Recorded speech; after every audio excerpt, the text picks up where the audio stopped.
Thank you, Deputy Speaker. I rise today to speak on the Social Security and Other Legislation Amendment Technical Changes No. 1, Bill 2026. The opposition will not oppose the Social Security and Other Legislation Amendment Technical Changes No. 1, Bill 2026 in the House of Representatives.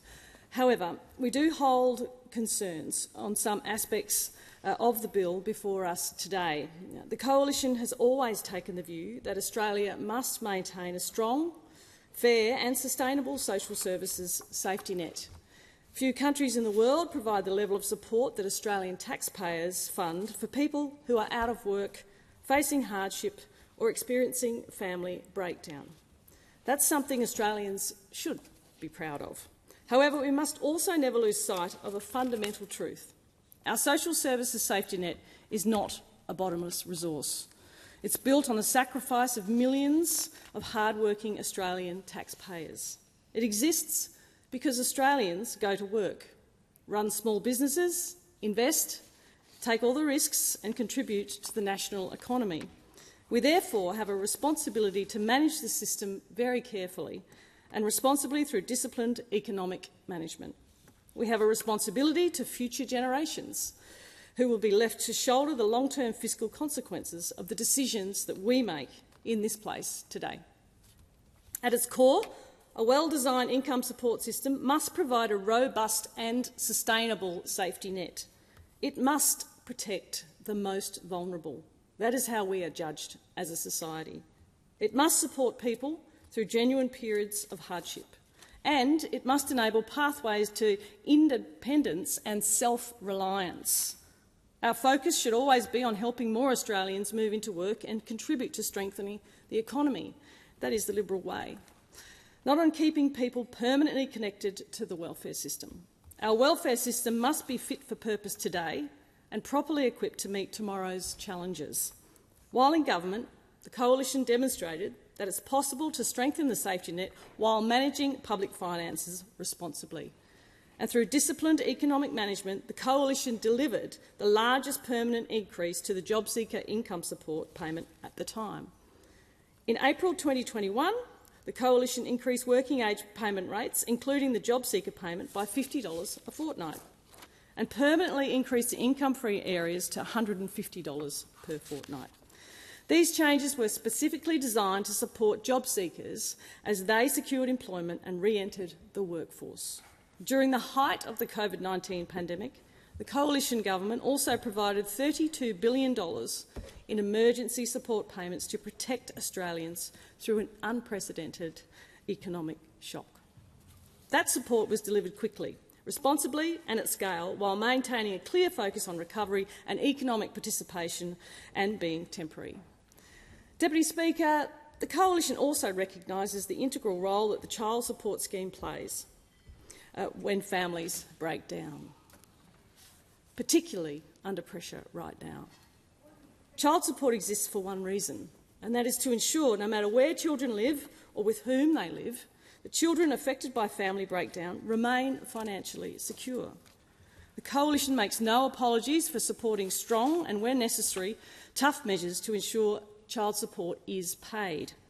When parents shirk their responsibilities, they're not hurting the system, they're depriving their own children of financial support that helps them live a better life. At the same time, we recognise that most parents do the right thing and, of course, meet their obligations as parents. Since the scheme was introduced in 1988, more than $33 billion in child support payments has been transferred through the government scheme. When parents do not pay their child support on time, the impact is real and it's immediate. It affects the financial security of single parents and their children. For that reason, the Coalition will always support practical measures that improve the administration of the child support scheme and strengthen compliance. Deputy Speaker, turning to the bill before the House, this legislation is technical in nature and consists of 3 schedules. Schedule 1 amends the Child Support Assessment Act 1989 to clarify and validate child support assessment arrangements. Part 1 of Schedule 1 adjusts when a new child support period starts after updated tax information becomes available. In some circumstances, commencement will be delayed by an additional month. This is intended to help parents manage financial changes that arise from updated income information. Part 2 of Schedule 1 confirms that individuals who have less than 35% care of a child, whether they are parents or non-parent carers, are not entitled to receive child support. Importantly, this applies retrospectively from 1 July 2008, while validating past decisions and leaving historic assessments unchanged. The schedule is designed to clarify technical legal aspects of the current operation of the child support scheme. Now, the Coalition recognises that Schedule 1 also addresses unintended consequences arising from previous legislative amendments made under both Labor and Coalition governments. It restores the original policy intent of the child support framework. In particular, it clarifies that a parent who provides less than 35% care of a child is not entitled to receive child support. This ensures that eligibility settings accurately reflect actual levels of care and of responsibility. Schedule 2 of the bill amends the Social Security Act and the Social Security Administration Act to provide clear legal authority for urgent payments to eligible recipients outside the normal fortnightly payment cycle. This schedule establishes a legislative framework for administering urgent payments. It abolishes the current limit of 2 urgent payments per year and introduces safeguards designed to ensure that welfare recipients have sufficient funds available to cover regular expenses on their usual payment date. Now, it's important to note that urgent payments are not additional assistance. Urgent payments allow eligible recipients to access a portion of their regular fortnightly entitlement in advance in circumstances of exceptional and unforeseen financial hardship. The Coalition accepts that there must be a lawful and transparent framework for those payments. However, on this side we have questions on how the removal of the annual cap will operate in practice and what safeguards will genuinely exist to prevent harm. Noting that urgent payments merely bring forward a portion of an existing payment, further information is needed on the measures the government will implement to ensure that recipients are not drawn into a cycle of repeated urgent payment requests and ongoing financial hardship. The Coalition welcomes measures such as access to financial counselling, social work services and alternative payment arrangements, including Centrepay. We are concerned, however, that removing the annual cap on urgent payment requests risks encouraging greater reliance on what was previously a limited and tightly controlled provision. Without effective safeguards, this change may deepen financial stress rather than relieve it, a perverse outcome indeed. Deputy Speaker, we cannot consider these changes to urgent payments in isolation from the broader economic environment in which Australians find themselves. Under the Albanese government, Australians are paying more simply for everything. That's right. Insurance costs have increased by 39%. Energy costs, as those who are watching from home all around the country, including my home state of South Australia, who are paying huge energy bills, are up by 38% across the country. Rent is up 22%. Health costs are up by 18%. Education costs are up by 17%. Food costs are up 16%. These are not discretionary or optional expenses. These are not luxuries. They are the fundamental costs of daily living that all Australians rely on. Against this backdrop, it's hardly surprising that many welfare recipients are experiencing persistent financial stress and may be increasingly reliant on urgent payments and other emergency measures to simply get by, to pay those bills. We know, troublingly, that in 2024 and 2025 alone, 440,000 social security payment recipients were granted approximately 1 million urgent payments, outlining the urgency of the position that Australians find themselves in. That figure alone should prompt serious reflection by the Albanese government about the impact on Australians on its failed economic policies, how this government is letting down every Australian because the interest rates are going up and because we find ourselves in a situation where we have to pay more all the time through inflation every day. Australians are hurting and Labor has no viable plan to change that. This impact should lead to serious consideration of whether urgent payments are being used to fill systemic gaps in financial stability rather than serving their intended purpose as an emergency measure. As highlighted in the government's own explanatory material for this bill, urgent payments are primarily accessed by vulnerable people. 45% of recipients of urgent payments are Aboriginal and Torres Strait Islander people, even though only around 6% of all income support recipients identify as Aboriginal and Torres Strait Islander. With this evidence of daily struggle, it's clear that closing the gap is also becoming out of reach. So sadly.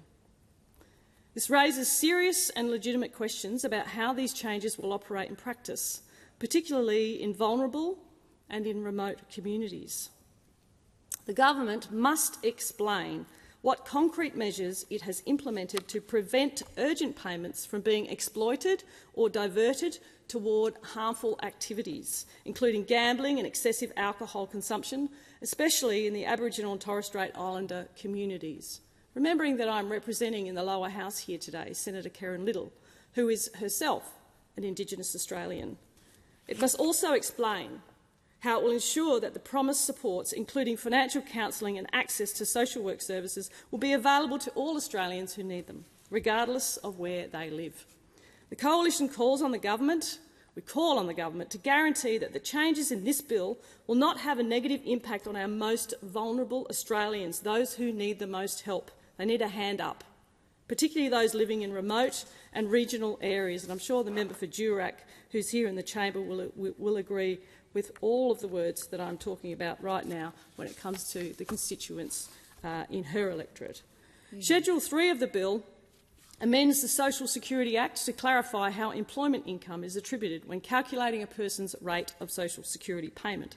It expressly provides that income attribution rules may apply to attribute employment income paid to the social security recipient or their partner for the purposes of working out the recipient's rate of pay, regardless of whether the relevant payment is a social security pension or benefit and whether the partner receives a social security payment. It also ensures that attributed income continues to apply for the full attribution period, including where a payment is cancelled or suspended. The Coalition accepts that clarity in income attribution rules is essential for both recipients and administrators. Clear language and certainty will reduce errors, disputes and administrative complexity and help ensure that payments are calculated consistently and lawfully. Deputy Speaker, taken together, these 3 schedules are designed to provide legal clarity and certainty to practices and policy intentions that have existed for some time. However, notwithstanding our decision not to oppose the bill, we will continue to scrutinise the government's approach, particularly in relation to Schedule 2, as is our role as an opposition. Urgent payments are being used at scale because people are struggling under the weight of an economy and a government that is failing them. The government is failing you. They're being accessed disproportionately by vulnerable Australians, and they're being relied upon in an economic environment where the cost of living continues to rise. The government must demonstrate that it's put in place robust safeguards to ensure that this change does not unintentionally or inadvertently increase financial stress or hardship for people who are already doing it the toughest. It must also demonstrate that it has effective systems in place to identify repeat use, emerging risk and patterns of vulnerability, and that it's actively intervening with appropriate support, not simply processing a higher volume of advance payments. Deputy Speaker, the opposition recognises the broader intent of this legislation and the need to clarify technical aspects of the social security and child support frameworks. For that reason, the opposition will not oppose the passage of the bill in the House of Representatives today. We do, however, put the government on notice. The government must follow through on its commitments. It must ensure that robust safeguards are implemented. It must ensure that financial counselling and social support services are accessible, timely and available to individuals and families who rely on them during periods of financial stress. And it must guarantee that the changes to urgent payments do not entrench disadvantage, deepen vulnerability or create new risks for the very Australians that our world-class social safety net is meant to protect. Australia's welfare system must strike the right balance between supporting Australians who need it the most and remaining sustainable, responsible and fit for purpose so it can maintain public confidence and long-term viability. That is the expectation of the Coalition, and that is the benchmark to which the Albanese government must be held.